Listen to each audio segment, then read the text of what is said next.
Hello, Terrence from Nintendo here, and today I'll be speaking about Nintendo and high-definition consoles.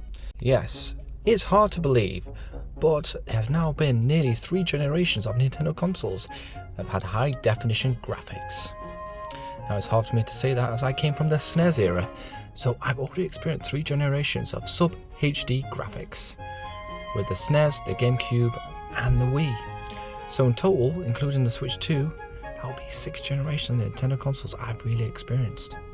Wow, I feel really old right now. But with this experience comes thoughts and feelings of how Nintendo has changed and matured, especially when it comes down to their HD content. Starting with the WiiU. Now, it was an amazing bit of kit, married by poor, confusing marketing that left the standard consumer confused as to what it really was. Was it an add-on, or was it a whole new piece of kit? Now, I brought one in 2014 and I was excited to jump into the world of high-definition Nintendo. But the only reason I knew it was a console at all was because I was a gaming enthusiast and I did my research. When I opened it up, I was surprised by how great the system was. But the actual design of the console was an uninspired square slab of electronics coated in a very shiny, scratch-prone surface. Now, the Wii U gamepad was where all the Nintendo magic was concentrated. It had a 6.2-inch 854 by 480 resolution screen that was touch sensitive, an Amiibo reader, and a stylus pen. It was some ways like a giant 2DS, except your TV was the top screen and your gamepad was the bottom.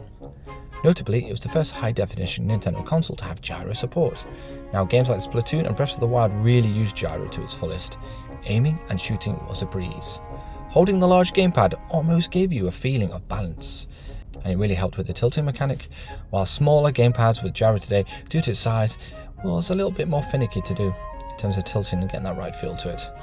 But the only way I managed to kind of get close to the Wii U gamepad was with something called the Nitro deck for the Switch. Now that was close to it, had gyro support, and it was a good little piece of kit, and it almost mirrored that kind of tilting mechanic with the large Wii U gamepad.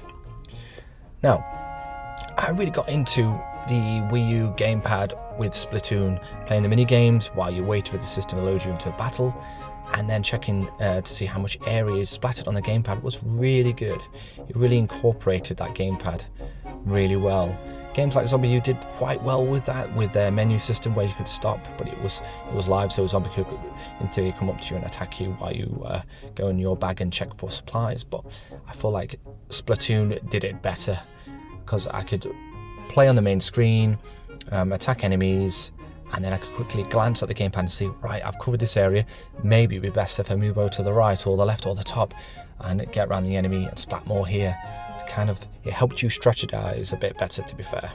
But staying on track regarding HD, Hyrule Warriors was a blast in high definition. Seeing Zelda and Link fighting through hordes of moblins was a pleasure. It really felt different from any Wii experience or GameCube experience, seeing these iconic Nintendo characters in breathtaking high def with, at the time, great clarity and colour of 720p or 1080p was great. It just felt different from other HD consoles at the time. These characters have such kind of like history even back then. It was breathtaking seeing them in such clarity, really. Mario and Friends in the system were also beautiful to look at, as was games like Zelda Wind Waker HD. It felt special, playing with these characters in a high-def environment for the first time. These games on this system were obviously a real pleasure, but that's why some of them actually made their way to the Switch, because of that reason.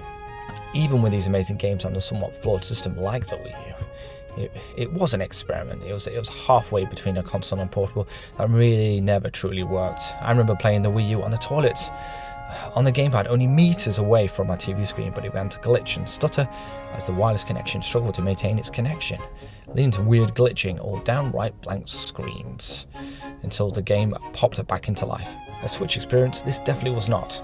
Now, speaking of the Switch, the experience of playing with the Switch was very different. Compared to the Wii U, I didn't really pick one up until 2018. It was a strange system to hold and mess with.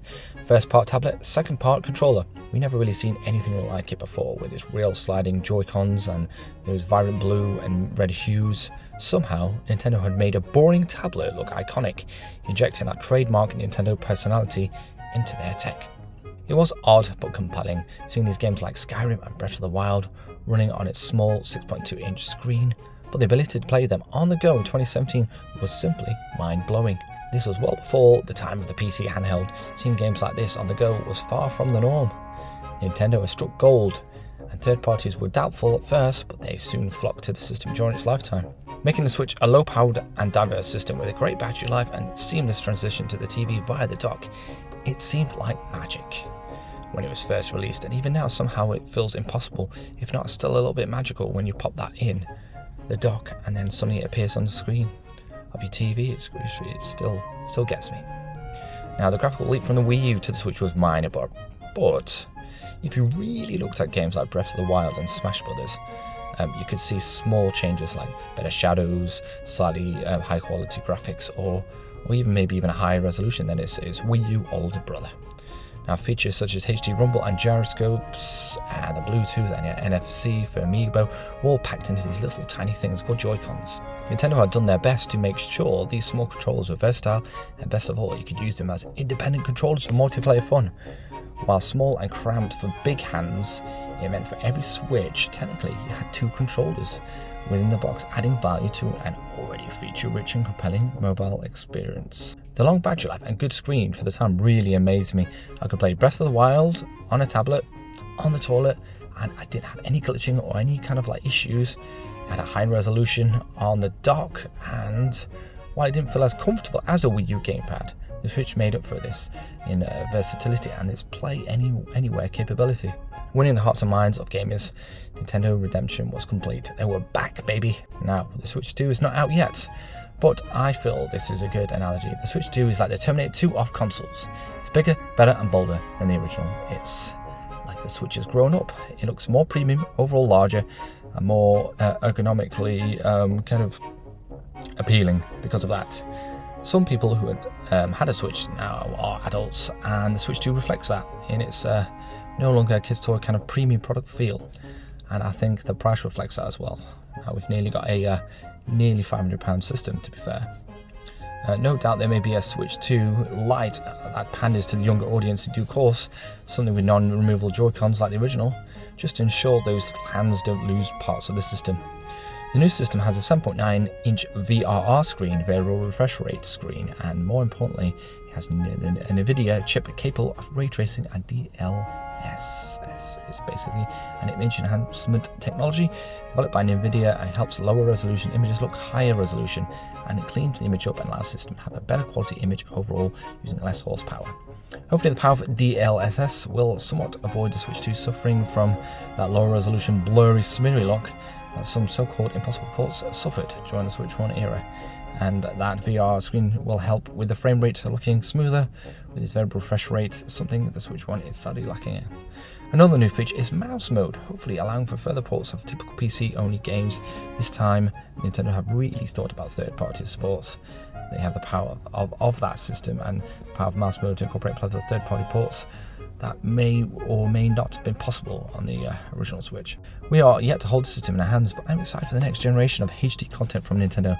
Nintendo has grown up in a way. It feels like the new system is a lot more premium, and I feel like that kind of reflects in some of the games they are making as well. Open world, Mario Kart, it's not just track based. We've got an open world system in there now, and it's almost as if it's like me as a father, I can play with my son on a more grown-up kind of feeling Mario Kart, so we can explore together. It's not just track-based, so I feel like Zelda has come a long way as well in terms of its original 2D origins. It's got more lore and more fantastic environments and more of a almost grown-up story to it as well. So guys, are you excited for the Switch 2, this next generational high-definition console? And what games would you like to see? Tell me in the comments below. Please ring that notification bell, subscribe if you'd like to, and I've been Terence from Nintendo. Have a lovely one. Take care. Bye.